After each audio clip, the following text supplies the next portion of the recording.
when we look at the two wars that the United States finds herself in and on the cusp of at least two others, and all of this for the benefit of a certain foreign a country sitting on the eastern shores of the Mediterranean Sea, they have been wildly successful at bringing all of this about. And I think one of the main components of this is the fact that very few people really understand the nature of the problem. And I think that your article here basically lays out the problem, which is that when you have people who try to make this claim that they are loyal to America and at the same time loyal to a foreign government, it is a lie. It is, and it's more than that, Mark. What we need to stand up and say is not only did they attack the USS Liberty, they did 9/11. Mm-hmm. They did it. I have had long conversations over the past 2 weeks with contacts at the Army War College, at Headquarters Marine Corps, and I've made it absolutely clear in both cases that it is 100% certain that 9/11 was a Mossad operation. Mm-hmm. Period. Mm-hmm. Phil, I don't denigrate what happened to USS Liberty in the slightest. You understand that. But for most Americans, what happened to the USS Liberty or in Vietnam was history. Mm-hmm. This is history. They can be concerned about it, but they're not going to get mad about it. Right. 9/11 has led directly to 60,000 Americans dead and wounded. God knows how many hundreds of thousands of people in other countries that we've killed or wounded or made homeless. Mm-hmm. And it's an ongoing sore. It's not your sore from the USS Liberty. It's not my sore from Vietnam. Both of us have those. Both of us care about it. But this is an open wound. And what Americans need to understand is they did it. Mm-hmm. They did it. And if they do understand that, Israel's going to disappear. Israel will flat-ass disappear from this earth. I sent a film to one of my colleagues, and it basically had Americans grieving over their dead coming back. Mm-hmm.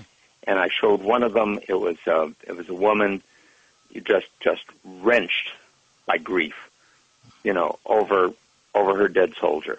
Mm-hmm. And I said, if Americans ever know that Israel did this, they're going to scrub them off the earth, and they're not going to give a rat's ass, forgive my language, what the cost is.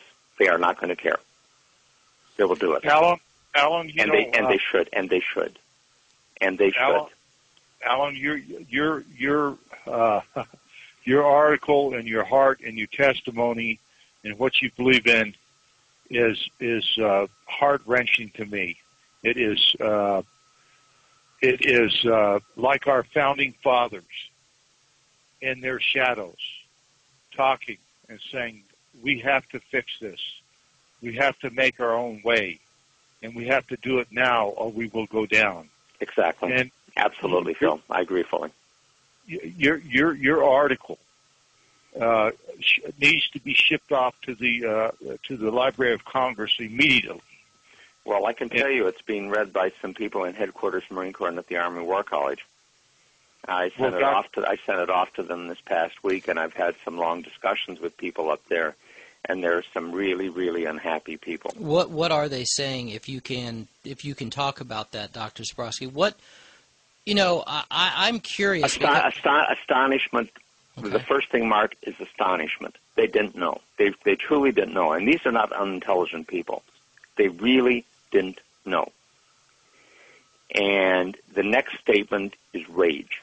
Mm-hmm. Real rage.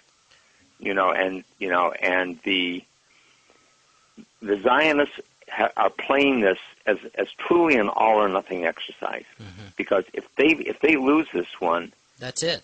If the American people ever realize what's happened, mm-hmm. they're done. That's it. And I will tell you frankly, I don't think either one of you has any Jewish ancestry. I do.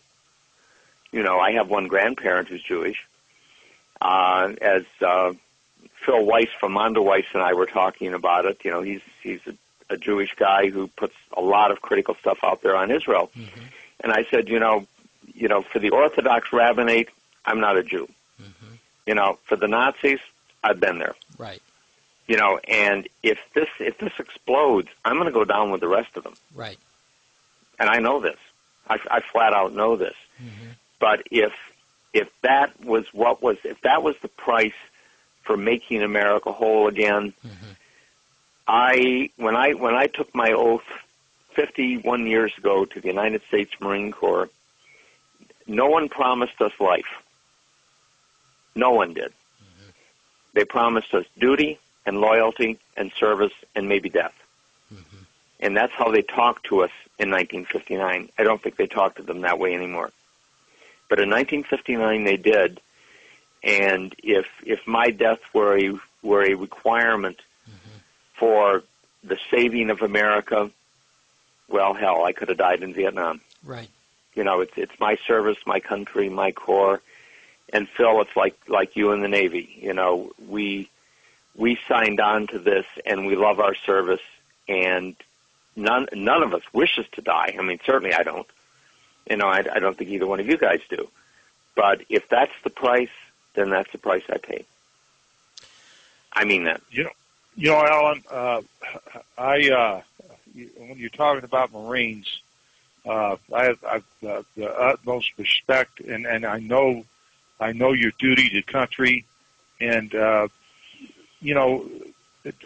the torpedo hit our ship, and I opened up the scuttle, guess who I pulled out of there? A United States Marine named Bryce Lockwood. Mm-hmm. And he was holding on to another sailor and saved his life, and he received a Silver Star. And God bless him for that. And I understand wholeheartedly what's in your heart, because I have it in my heart. I didn't learn it by becoming a sailor as such, but I learned it through the grace of God for saving our ship. I learned it through scholars like you. I've learned it through good friends like Mark Lynn and my shipmates, and I've learned it through actions of Israel. And when you struck me very, very hard just a second ago when you talked about 911, you're very willing to say that, yeah, they did it, 911. Yes, they did. And my heart broke, and I saw that plane, the last one, go into the tower. Mm-hmm. And to see that, I mean, I know it's in your heart, Mark's, and everybody else's, to see your fellow Americans being slaughtered and murdered just as they did the USS Liberty. Alan, it is something that if we don't talk about it, if we don't tell people about it, I believe God wants us to. I believe God wants us to, and if we don't, shame on us. Well, it's not just